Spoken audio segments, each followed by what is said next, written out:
الحمدللہ رب العالمین والصلاة والسلام علی سید الانبیاء والمرسلین قال اللہ تعالی وتبارک فی القرآن المجید والفرقان الحمید بسم اللہ الرحمن الرحیم والضحی واللیل اذا سجی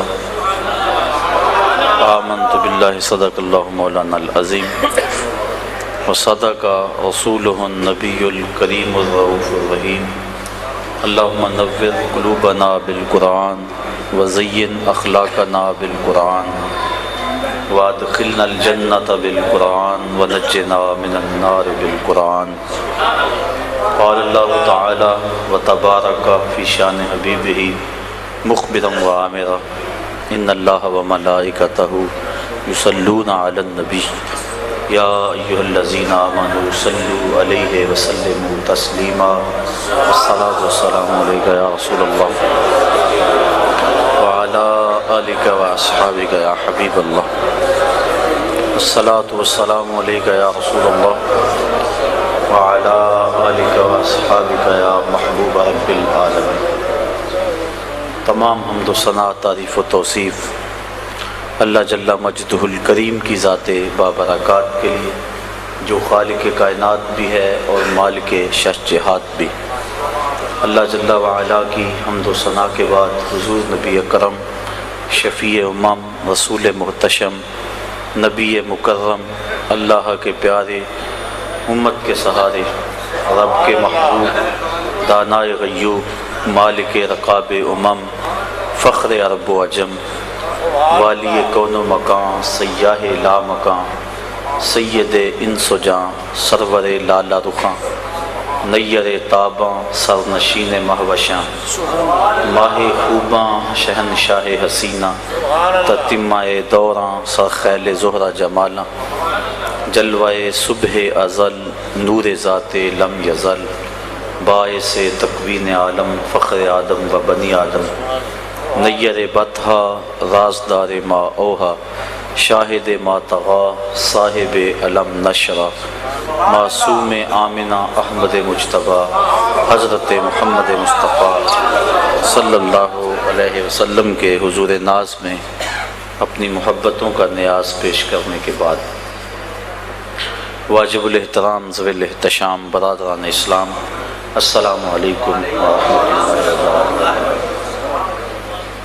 آپ کی اس مرکزی جامع مسجد شان اسلام میں حضور شفیع امم، رسول محتشم، نبی مکرم صلی اللہ علیہ وسلم کی نعت کے حوالے سے آج جو خوبصورت محفل پاک منعقد ہوئی، مجھے بھی حاضری کا شرف نصیب ہوا۔ اس سے پہلے بھی یہاں میں حاضر ہوتا رہتا ہوں۔ اللہ تعالیٰ زبان پہ کلمت الحق جاری فرمائے اور حضور کی محبتوں کی فراوانی ہم سب کو نصیب فرمائے، اور محبت کا جو نتیجہ ہے عمل اور اطاعت، اس سے ہم سب کو مالا مال فرمائے۔ جو ہمارے لفظ زبان سے نکلتے ہیں وہ عمل کا روپ دھار لیں اور ہم چلتے پھرتے حضور کی سنت سیرت کا مجسمہ نظر آئیں۔ میرے استاذ المکرم ایک بڑا پیارا جملہ فرمایا کرتے تھے، آج بھی جب میں وہ لفظ اپنی زبان سے ادا کرتا ہوں تو مجھے ان کا لہجہ، ان کے زبان کی مٹھاس نظر آ جاتی ہے۔ وہ کیا کسی نے کہا تھا، اجاڑ رت کو گلابی بنائے رکھتی ہے میری آنکھ تیری دید سے وضو کر کے۔ تو مجھے وہ ان کا انداز کہنے کا، جو ان کی حیت تھی، وہ آنکھوں کے سامنے سارا نقشہ گھوم جاتا ہے۔ تو وہ فرمایا کرتے تھے، یہ نہ ہو کہ لوگ تمہیں پوچھے تم کون ہوتے ہو اور تمہیں بتانا پڑے کہ ہم مسلمان ہوتے ہیں، یہ دیکھو مذہب کے خانے میں اسلام لکھا ہوا ہے۔ آپ فرمایا کرتے تھے، نہ کسی کو پوچھنا پڑے نہ کسی کو بتانا پڑے، تمہاری شکل و صورت بضاقطع اٹھنا بیٹھنا ایسا ہو کہ تم دور سے چلے آ رہے ہو، لوگ کہیں وہ دیکھو آقا کا غلام آ رہا ہے۔ ہماری پہچان، ہماری معرفت ہی ایسی ہو، اور یہ اتنی پیاری معرفت ہے۔ کتاب کا نام ہے البشر الکئی بلقاء الحبیب، امام سیوطی کی مصنفہ ہے۔ آپ نے لکھا ہے کہ ایک شخص قبر میں گیا تو قبر میں منکر نکیر سوال کرنے کے لیے پہنچے قانون قدرت کے مطابق.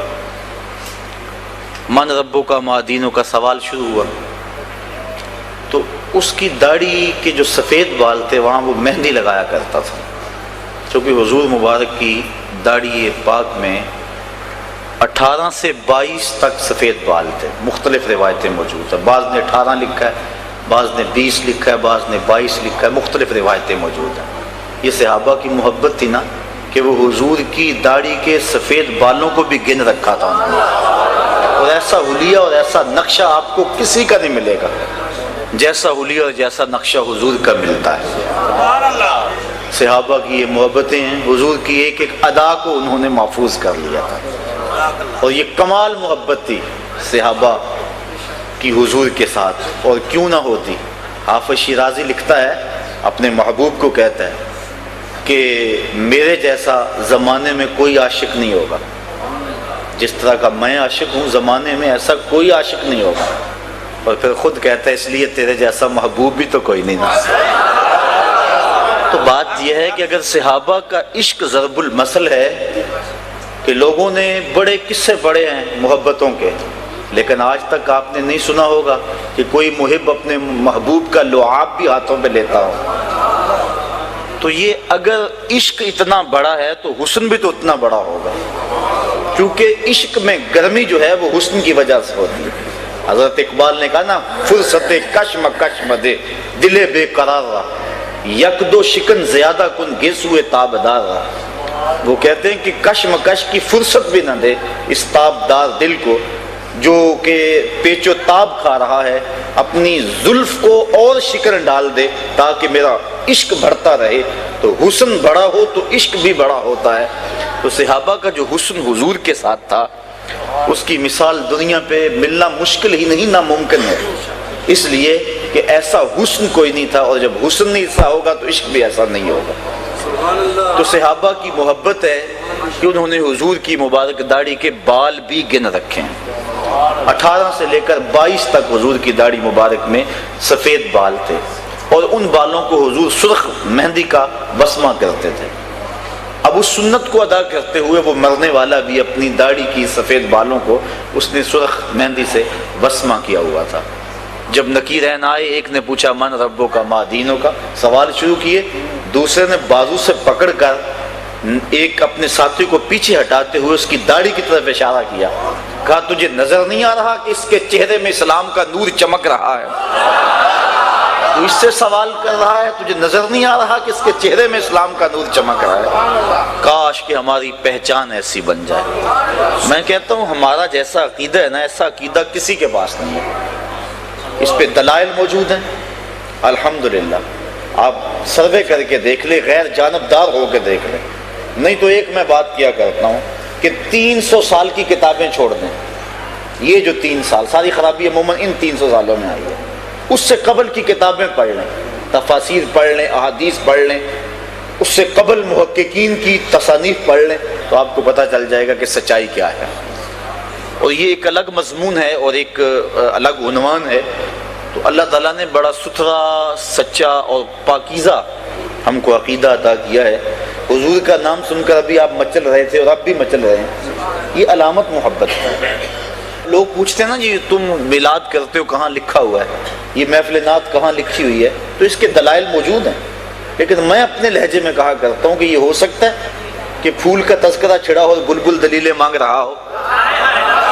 یہ کیسے ہو سکتا ہے کہ بات شمع کی چل رہی ہو اور پروانہ کہے کہ لکھا کہاں ہوا ہے؟ اور یہ بھی ممکن نہیں کہ بات محبوب کی ہو رہی ہو اور محب دلیلیں ڈھونڈتا پھرے کہ محبوب کی تعریف کے لیے بھی مجھے دلیل فراہم کرو. دیکھو تو صحیح، حضور کا نام سن کے جس کا چہرہ کھلتا نہیں، جس کے چہرے پہ تمانیت کا نور نہیں پھیلتا، جس کی آنکھوں کی پتلیاں خوشی سے چڑھ نہیں جاتی، تو آپ سمجھ لیں کہ اس کے اندر کچھ بھی نہیں ہے. اندر اس کا خالی ہے. زبان پہ کلمہ ہے لیکن سینے میں نہیں اترا. اس کا دل نور ایمان سے خالی ہے. یہ ہو ہی نہیں سکتا کہ ذکر حضور کا ہو اور کلیجے میں ٹھنڈ نہ پڑے. حضرت شیخ مہدی الفاسی مطالع المسرات شرح دلائل الخیرات میں لکھتے ہیں، فرماتے ہیں حضور کا تذکرہ سن کے جس کے دل میں تسکین نہ پہنچے اس کے سینے میں دھڑکتا ہوا دل کسی مومن کا دل ہی نہیں ہے۔ یہ ہو ہی نہیں سکتا کہ اس کو تسکین نہ پہنچے۔ میں کسی دور میں ایک نعت مجھے یاد آ گئی، کبھی کبھی فرصت ملے، آج کل تو خیر فرصت ہی نہیں ہے تو لکھنے کا بھی کبھی شوق ہے، تو ایک نعت پرانی یاد آ گئی کہ مشکلیں کافور ہوں غم سے رہا ہو جائیے، مشکلیں کافور ہوں غم سے رہا ہو جائیے، شہنشاہی چھوڑ کر ان کے گدا ہو جائیے۔ تو اگلا شعر ہے جس کے لیے میں نے یہ نعت کو چھیڑا، یاد احمد باعث تسکین جاں ہے دوستو، یاد احمد باعث تسکین جاں ہے دوستو، آفتیں جب گھیر لیں مدحت سرا ہو جائیے، آفتیں جب گھیر لیں مدحت سرا ہو جائیے، اور بن کے رہیے ان کے در کے ہی ادنا فقیر، بن کے رہیے ان کے در کے ہی ادنا فقیر، گرد کوئے جانا پر جان سے فدا ہو جائیے۔ اور غالب کا ایک شعر ہے کہ عشق بتاں فکر معاش، اس مختصر سے زندگی میں وہ کہتا ہے کیا کیا کریں، کتنے کام ہیں، تو اس شعر میں اس کا جواب دیا گیا ہے، یاد ہائے رفتگاں عشق بتاں فکر معاش، کس مصیبت میں پھنسے ہو با خدا ہو جائیے، اور ان کی ہر سنت ہو ثاقب جان و دل سے بھی عزیز، ان کی ہر سنت ہو ثاقب جان و دل سے بھی عزیز، مصطفیٰ کی ذات میں ایسے فنا ہو جائیے۔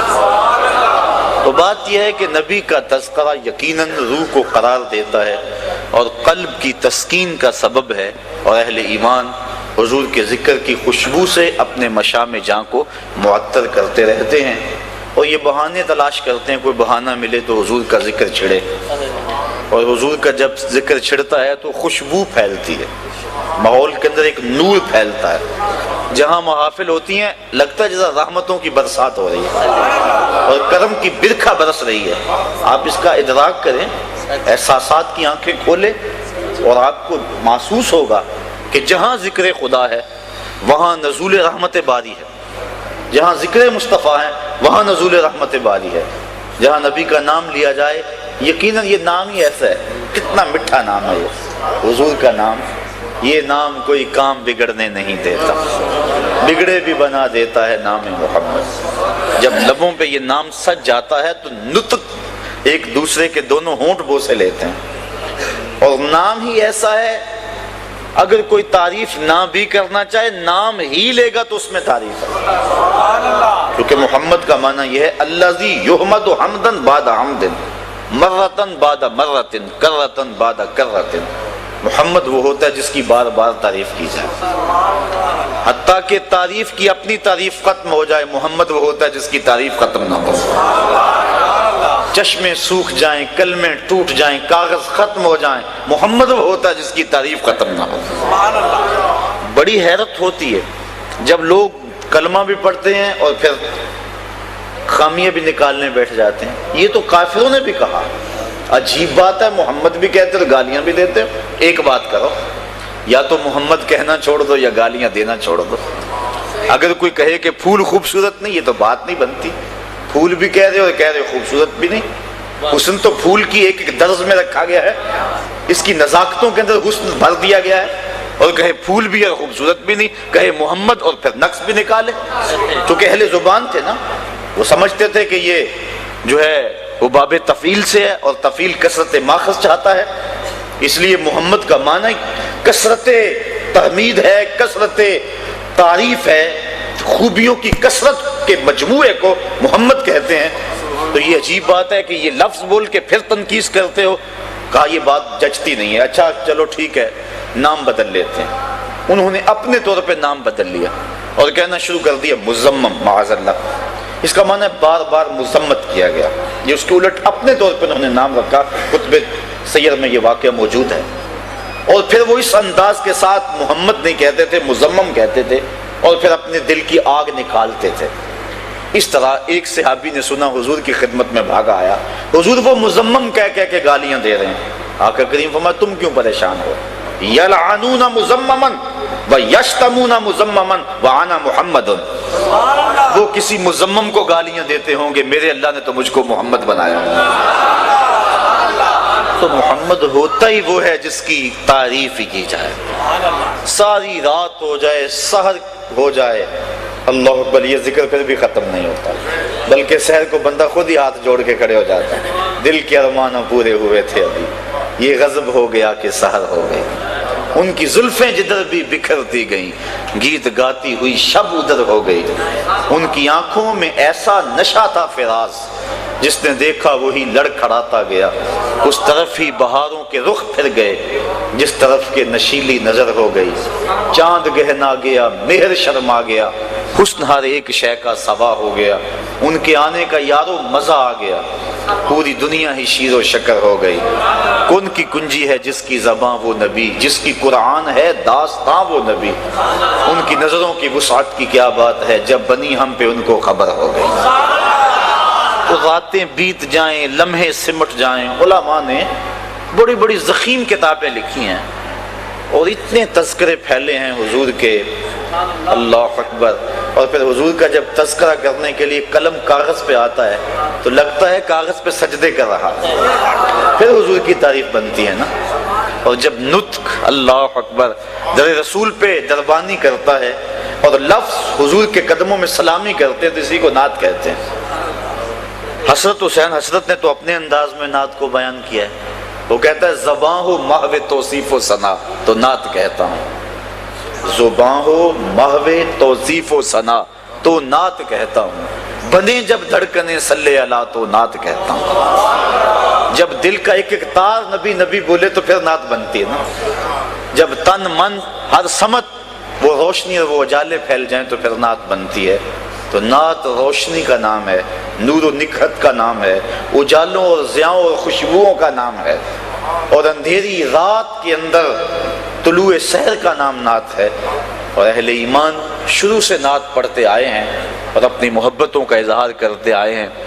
اللہ کے محبوب علیہ السلام نے جب فتح مکہ کیا، آپ جانتے ہیں کہ وہ منظر اسلام کا شاندار اور شوکت والا دن تھا، لیکن حضور علیہ السلام کی پیشانی یوں جھکی ہے کہ اونٹ کے کجاوے کے ساتھ حضور کی پیشانی لگی ہوئی ہے۔ حضور نے سب کو معاف کر دیا، جب سب حاضر ہو کے کانپ رہے تھے، اجریاں پھینکنے والے، پتھر مارنے والے، گڑے کھودنے والے، گلے میں کپڑا ڈالنے والے قطاروں میں تھے، سب کانپ رہے تھے، پتہ نہیں کیا سلوک ہوگا۔ تو زبان نبوت سے کیا جملے نکلے؟ اللہ اکبر، اذهبوا انتم الطلقاء لا تثریب علیکم اليوم، جاؤ چلے جاؤ، میں تمہیں کچھ نہیں کہتا، تم آزاد ہو۔ آج میں وہی کہوں گا جو جناب یوسف نے اپنے بھائیوں سے کہا تھا۔ اللہ، پھر فرمایا عثمان بن طلحہ کہاں ہے؟ عثمان بن طلحہ کعبہ کا کنجی بردار تھا، اس کو بلایا گیا۔ ایک دن حضور نے کہا تھا مجھے چابی دو، میرا جی چاہتا ہے کہ میں کعبۃ اللہ کو کھولوں، اندر جاؤں اور نوافل ادا کروں۔ تو اس نے کہا تھا میں آپ کو چابی نہیں دے سکتا۔ آج حضور جب فاتح بن کر آئے فرمایا بلاؤ آج عثمان بن طلحہ کو، کانپتا کانپتا ہے، فرمایا لاؤ چابی پیش کر دیں۔ تالا کھولا، نوافل ادا کیے، پھر تالا لگایا۔ اب صحابہ منتظر تھے، عثمان بن طلحہ کو تو چابی ملنی نہیں، ابو بکر رضی اللہ تعالیٰ عنہ کی آرزو تھی یہ مقدر میرا جاگے گا، عمر فاروق چولی پہ لائے کھڑے تھے، عثمان غنی کہہ رہے تھے کہ کاش کہ میرا ستارہ اوج پہ پہنچ جائے، علی المرتضیٰ کو بھی ناز تھا، سارے منتظر تھے، لیکن حضور فرمایا این عثمان بن طلحہ، عثمان بن طلحہ کہاں ہے؟ وہ کانپتا ہوا ایک سمت کھڑا تھا، فرمایا یہ لو چابی، تو نے تو نہیں دی تھی، میں عطا کر رہا ہوں۔ اور فرمایا عثمان بن طلحہ قیامت تک تیرے سے یہ چابی کو چھین نہیں سکے گا، اور آج بھی وہ چابی عثمان بن طلحہ کی اولاد کے پاس ہے۔ تو پھر اس نے کہا یہ خلق، اللہ اکبر، تیری تک کے ادامانی میں مرید ہو گئے، تو وہ حضور کا غلام بن گیا، اور اس کی نسلوں میں آج تک وہ چابی موجود ہے۔ یہ حضور کا کردار تھا۔ یہ کہانی تو بڑی لمبی ہے اور یہ داستان تو بڑی طویل ہے۔ وہ کیا کیا، کسی نے کہا تھا سفینہ چاہیے اس بحر بے قراں کے لیے، لیکن بہرحال حضور نے آزادی دے دی، لیکن چند اشخاص تھے جن کے بارے میں حضور نے سخت حکم دیا، ان میں سے کعب بن زہیر بھی تھا۔ یہ شاعر تھا، حجف کہا کرتا تھا، ابن خطل، یہ دوگر اس طرح کے لوگ بھی تھے۔ کعب بن زہیر کے بارے میں حکم ہوا من لقی منکم کعب بن زہیر فلیقتلہ، جس کو کعب بن زہیر ملے تو وہ اس کو قتل کر دے۔ باقی فرمایا جو حرم میں آئے معاف کر دو، جو دروازہ بند کر دے اسے معاف کر دو، جو ابو سفیان کے گھر چلا جائے اسے بھی معاف کر دو، جو ہتھیار پھینک دے اسے بھی معاف کر دو، امان مانگ لے اسے امن دے دو، عورتوں کو قتل نہ کرو، بچوں کو قتل نہ کرو، ضعیفوں کو قتل نہ کرو۔ لیکن یہ جو اشخاص تھے جنہوں نے حضور کی توہین کی ہوئی تھی، فرمایا نہیں، یہ جہاں بھی ملے انہیں قتل کر دینا، یہ حرم کعبہ میں ملے وہاں بھی قتل کر دینا، حجر اسود کے پاس ملے وہاں بھی قتل کر دینا، کعبے کے پردوں میں لپٹ جائیں ان کو وہاں بھی قتل کر دینا۔ اور ابن قتل کے ساتھ ایسے ہی کیا گیا، جب حضور طواف کر رہے تھے وہ کعبۃ اللہ کے پردے کے اندر چھپ گیا، صحابہ نے بتایا حضور ابن قتل چھپا ہوا ہے، تو میں نکال لو اس کو اور یہی قتل کرو۔ مقام ابراہیم اور چاہے زمزم کے درمیان جو جگہ ہے وہاں ابن قتل کو قتل کیا گیا۔ ذرا غور کیجئے، اللہ کی مسجد سے باہر لے جاتے، اس کا گندا خون یہاں نہ بہتا، لیکن کہا یہی قتل کرو، دنیا والے دیکھ بھی لے اور قیامت تک ضابطہ بھی بن جائے کہ رسول کے دشمن کو اور رسول کے گستاخ کو چند سانسیں جینے کی مہلت بھی نہ دی جائے، جہاں ملے اس کو وہاں قتل کر دو۔ اب ابن قتل ہو گیا، دہائی مچ گئی، باقی بھاگ گئے۔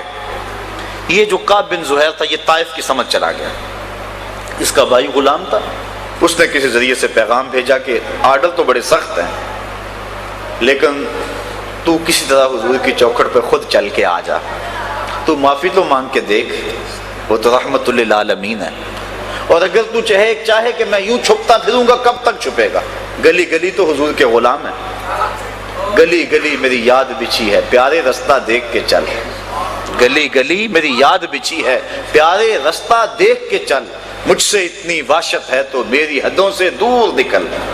کدھر جائے گا، وہ تو حدیں کراں تا بکراں ہے، کہاں پہنچے گا۔ رات کا اندھیرا تھا، صحن حرم میں حضور بیٹھے تھے، یہ کعب بن زہیر چھپتا چھپاتا ایک کونے میں آ کے بیٹھ گیا، عرض کی حضور نقاب اوڑا ہوا ہے، کہ حضور اگر ہم کعب بن زہیر کو ڈھونڈ لائیں اور وہ معافی مانگ لے تو آپ معاف کر دیں گے؟ آقا مسکرا دیے، فرمایا کعب تو آ جو گیا ہے، جا میں نے معاف کر دیا۔ اللہ اکبر۔ کعب جو کل کعب تھا اب حضرت کعب بن گیا، ہاتھ جوڑے کھڑا ہے، کہا بندہ نواز جس زبان سے حجب کہا کرتا تھا اجازت ہو تو اس سے نعت نہ کہوں؟ کہا نہیں کعب ذرا ممبر بچھا لینے دو۔ ممبر بچھ گیا، مجمع لگ گیا، حضور بیٹھ گئے، اب کعب ممبر پہ چڑھے۔ سنیے حضرت کعب نے کیا کہا اتیت عند رسول اللہ معتذرا والعذر عند رسول اللہ مقبول۔ لوگوں میں اللہ کے رسول کی خدمت میں ایک معافی نامہ لے کر آیا تھا، اور مجھے یہاں آ کر پتا چلا نبی تو ہے ہی بڑا بندہ نواز۔ اگلا شعر سنیے، ان الرسول لنور یستضاء بہ مہند من سیوف الہند مسلول۔ بغیر کسی شک کے اللہ کا نبی نور ہے، یستضاء بہ مہند جس سے زمانہ چمک رہا ہے، اور ہندوستان کی تنی ہوئی تلوار، تنے ہوئے لوہے کی تلوار ہے نبی۔ آقا کریم نے دوسرے مصرے میں اصلاح دی، فرمایا مجھے ہندوستان کی تلوار نہ کہو، مجھے اللہ کی تلوار کہو۔ ہندوستان کا لوہا گو بڑا معروف تھا، لیکن آقا کریم فرمایا من سیوف الہند نہ کہو، من سیوف اللہ کہو۔ تو یہاں سے دو چیزیں ہمارے لیے ثابت ہوئی، ایک تو نعت پر تنقید اگر وہ مقام رسالت کے مطابق نہ ہو تو یہ حق ہے اس شخص کا جو نعت کے مزاج کو سمجھتا ہے۔ یہ راستہ ہمارے لیے کھل گیا، حضور نے خود اصلاح دی نعت کے اندر، من سیوف الہند نہ کہو، من سیوف اللہ کہو۔ حالانکہ من سیوف الہند کہنے میں توہین نہیں تھی، لیکن من سیوف اللہ کہنے میں مرتبے کی علویت کو مزید اجاگر کیا جا رہا تھا، اس لیے کہا ہند کے لوہے کی تلوار نہ کہو بلکہ مجھے اللہ کی تلوار کہو۔ اعلی حضرت امام اہل محبت امام الشاہ احمد رضا خان فاضل بریلوی رحمۃ اللہ تعالی علیہ جس دنوں کے اندر حج پہ گئے تو وہاں گنبد خضرا کے پاس شریف مکہ کے دور میں کھجوروں کے دو درخت تھے۔ ایک شاعر نے اس منظر کو دیکھا اور اپنے انداز میں اس کو نظم کیا، اعلیٰ حضرت کے پاس وہ شعر لائے گئے، داد تو بڑی اس نے پائی لیکن اصل داد وہ ہوتی ہے جو فہم والوں کی داد ہوتی ہے. نافہموں کی واہ واہ نے عموماً بیڑا غرق کر کے رکھ دیا. نافہموں کی واہ واہ، یہ بات میرا جملہ جو ہے وہ قابل غور ہے. تو اعلیٰ حضرت نے جب شعر سنا، لفظ اس کے یہ تھے: حاضر ہیں درخت یوں گنبد شہ والا کے سامنے. حاضر ہیں درخت گنبد شہ والا کے سامنے، مجنو کھڑے ہوئے ہیں خیمہ لیلا کے سامنے. لوگوں نے بڑی داد دی، واہ واہ بھی کہا، کیا حد کر دی، کیسا تخیل ہے، ندرت کیسی ہے تخیل میں، قافیہ بندی کیسی ہے، ردیف کیا ہے، کیسا انداز ہے. اعلیٰ حضرت فرمایا اس شاعر کو بلاؤ، اس کو یہ جرأت کیسے ہوئی کہ میرے رسول کے روضے کو اس نے لیلا کا خیمہ قرار دیا. کیا اوقات ہے لیلا کی، کیا حیثیت ہے لیلا کی. بلایا گیا، کہا تو نے یہ کیوں کہا؟ تھر تھر کانپنے لگا، ضد نہیں کی. کہا حضور میری توجہ سمجھ نہیں گئی، آپ اصلاح کر دیجئے. اور میں سنیے پہلا مصرع تو ٹھیک ہے. اللہ اکبر. حاضر ہیں درخت یوں گنبد شہ والا کے سامنے.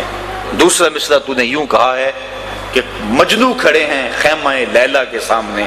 اس کو بدلو اور اب یوں پڑھو: حاضر ہیں درخت یوں گنبد شہ والا کے سامنے، قدسی کھڑے ہیں عرش معلا کے سامنے. سخن شاعری شہر یار اپنی جگہ، سخن شاعری شہر یار اپنی جگہ، نعت کہنے کو احمد رضا چاہیے. میں ایک مثال دیا کرتا ہوں اعلیٰ حضرت کی. ہر شاعر کا مزاج ہے کہ وہ اپنے محبوب کی زلفوں کو رات کہے اور اس کے چہرے کو دن کہے. اور یہ پرانی روایت چلی آ رہی ہے شاعری کی. حافظ شیرازی نے کہا نا: بفروغ چہرہ زلفت رہے دل زند ہما شب. توجہ ہے نا آپ کی، بات مشکل تو نہیں ہو رہی. بفروغ چہرہ زلفت رہے دل زند ہما شب، چے دلا و رست دزدے کہ بشب چراغ دارد. کہ وہ کہتا ہے کہ وہ اپنے چہرے کا چراغ جلا کے رات کی سیاہی میں، وہ زلفوں کو رات کی سیاہی کہا، لوگوں کے دل لوٹتا پھرتا ہے. کتنا بہادر چور ہے، رات کو چراغ جلا کے لوٹتا ہے. تو اس نے محبوب کے چہرے کو دن کہا اور رات کو اس نے زلفوں کو رات کہا. اور یہ شاعروں کا مزاج ہے کہ زلفوں کو کی سیاہی کو شب دیجور سے، ظلمت والی رات سے تشبیہ دیتے. اعلیٰ حضرت کا جی بھی چاہا کہ میں بھی اپنے محبوب کی زلفوں کو رات کہہ لوں، لیکن پھر ہمت نہیں پڑ رہی. پھر اعلیٰ حضرت کے ذوق نے مدد کی، یاوری کی. کہا اچھا میں حضور کے مبارک بالوں کو رات نہیں کہتا، چلو لیلۃ القدر کہہ لیتا. حضور جب مانگ نکالتے تھے درمیان سے، سیدھی مانگ، مستقیم مانگ، تو اعلیٰ حضرت نے اس کو نظم کیا. فرمایا: لیلۃ القدر میں مطلع الفجر حق، مانگ کی استقامت پہ لاکھوں سلام. کا حضور کی سر انور میں مانگ یوں ہے جس طرح لیلۃ القدر میں پو پھٹ رہی ہے. تو جو منظر وہ ہوتا ہے وہ حضور علیہ الصلوۃ والسلام کی جو ہے وہ زلفوں کا اور حضور کی مانگ کا منظر ہے. تو یہ نعت کا، چونکہ موجودہ دور میں ہمارے ثنا خاں بھی محترم تشریف فرمائے ہیں اور اس پہ بڑی محنت کی ضرورت ہے. چونکہ ایک تو ایسے ایسے شاعر آ گئے ہیں میدان میں کہ جن کو اسلوب کا علم نہیں ہے. میں پچھلے دن ایک شعر سن رہا تھا، میں نے پہلے بھی اس پہ بات کی ہے، وہ پتہ نہیں کس قسم کا وہ شعر ہے. اس کا آخری مفہوم ہے کہ رب آکھے سونا میں بخشاں گا امت بس تو نکی جی ہاں کر دے. ایک تو دیکھو کیسا بازاری لفظ ہے، اور نعت میں اس کو جو ہے وہ کس طرح مندرج کیا گیا ہے. اور پھر اس نعت کا جو تاثر ہے وہ یہ ہے کہ رب بخشنا چاہتا ہے، محبوب ہاں نہیں کر رہے. رب کہتا ہے میں بخشوں گا تو ہاں کر، جبکہ معاملہ تو یہ ہے کہ محبوب عرض کر رہے ہیں رب حبلی امتی امت.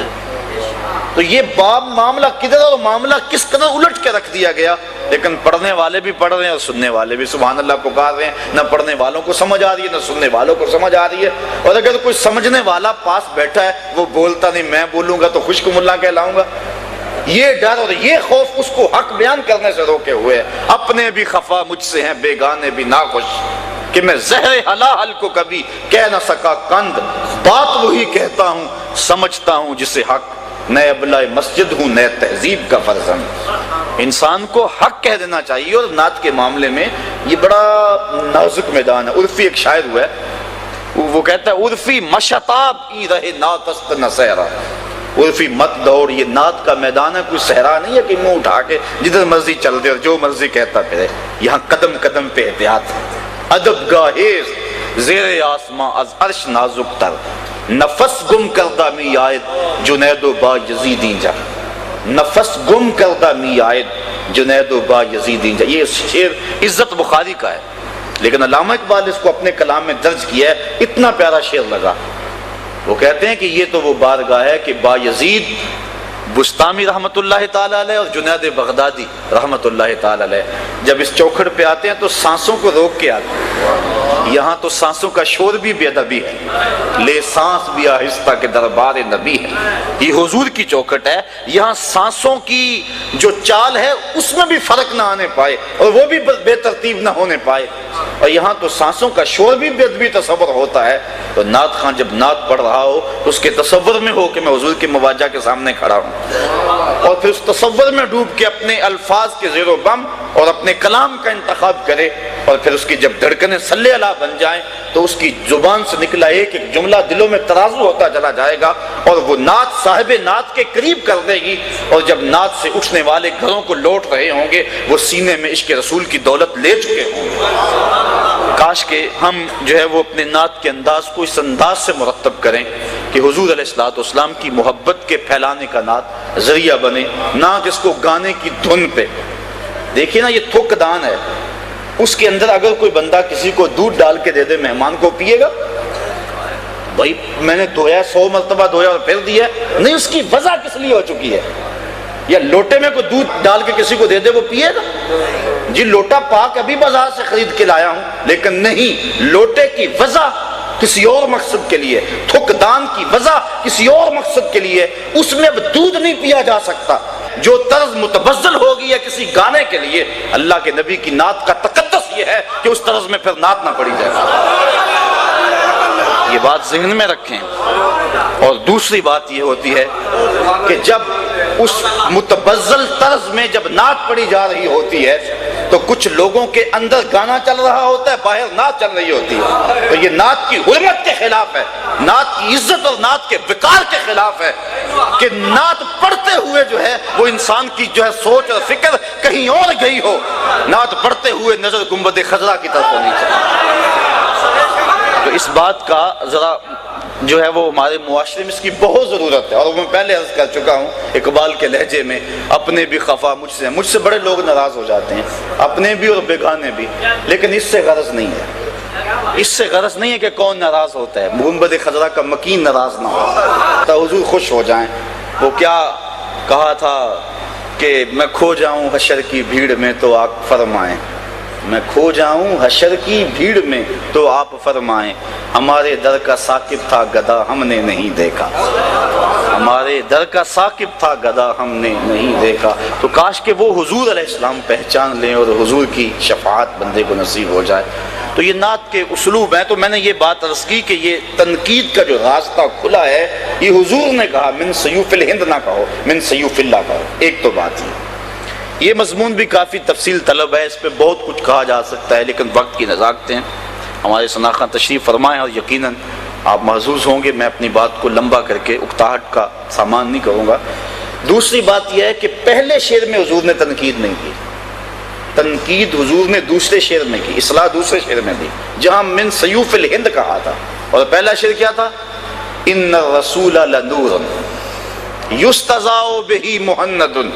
نبی ایسا نور ہے، ایسی روشنی ہے، ایسا اجالا ہے جس کے دم سے سارا زمانہ چمک رہا ہے. یہ کون کہہ رہا ہے؟ کعب بن زہیر.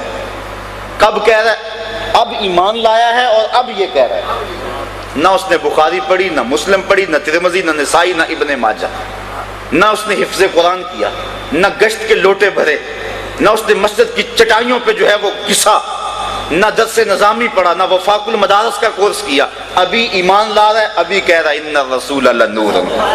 مولوی کی تو عمر بیت گئی، اب تک نور نظر نہ آیا، اور لیکن یہ اب ایمان لا رہا ہے اور ابھی کہہ رہا ہے ان الرسول لنور. یہ انا جو ہے نا یہ تحقیق کے لیے ہے، اور ان الرسول لنور، اور پھر لام نور کے اوپر یہ بھی تاکید کے لیے ہے. اور پھر یہ جملہ اسمیہ ہے، جملہ اسمیہ بھی محل تاکید میں ہوتا ہے.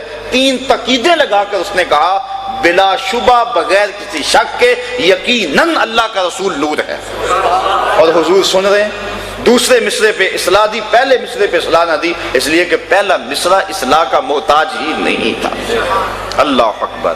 اب حضرت کعب بن زہیر یہ نعت پڑھ رہے ہیں، شعر اس کے لمبے ہیں، میں اختتام کی طرف بڑھنا چاہوں گا۔ تو جب انہوں نے یہ نعت مکمل کر لی، حضور نے اپنی چادر اتار کے ان کے کندھوں پہ ڈال دی۔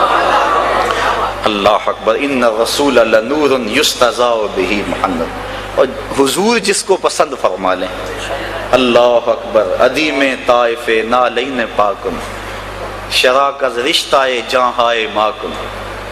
اللہ اکبر۔ ایک شاعر کہتا، جامی کہہ رہے ہیں، کہتے ہیں حضور آپ طائف کے بازار کی بنی ہوئی اس کے چمڑے کا بنا ہوا نالین پہنتے، تو پھر کرتے کیا؟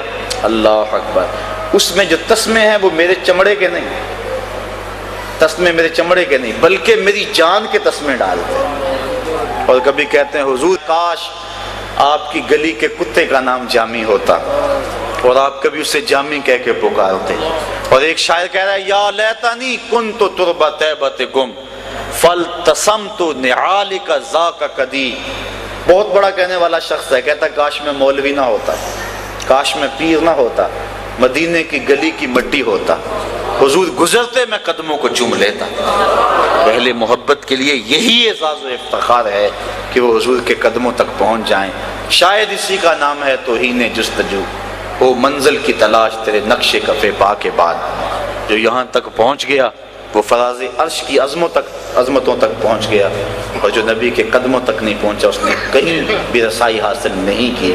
تو آئیے ہم حضور علیہ الصلوۃ والسلام کی محبتیں اور حضور کی الفتیں اپنے دل کے ایک ایک پرت میں سجا لیں۔ جس آیت کو میں نے اپنی گفتگو کا عنوان ٹھہرایا تھا تو اس پہ گفتگو انشاءاللہ ادھار رہی، آنا جانا تو آپ کے یہاں لگا رہتا ہے۔ اسی بات پہ اپنی گفتگو کو سمیٹتا ہوں۔ جی چاہتا ہے اس رات نو میں محشر دی فجر تک روک لواں، جے بس چلے میرا تے سونے نو حشر تک روک لواں۔ نہ نظر کرم دی چاہت مکے، نہ بات مکے، نہ رات مکے، مگر دل کی ارمانہ پورے ہوئے تھے ابھی، یہ غضب ہو گیا کہ سحر ہو گئی۔ یا ایک شاعر کہتا ہے کہ وسعت دل تو بہت تھی لیکن وسعت صحرا کم ہے، اس لیے مجھ کو تڑپنے کی تمنا کم ہے۔ اللہ میرے ٹوٹے پھوٹے لفظوں کو عصر کی شیرینی ڈال کر دلوں میں اتار دے اور اپنے محبوب کی غلامی میں ہمیں قبول کرے۔ وآخر دعوانا ان الحمد للہ رب العالمین۔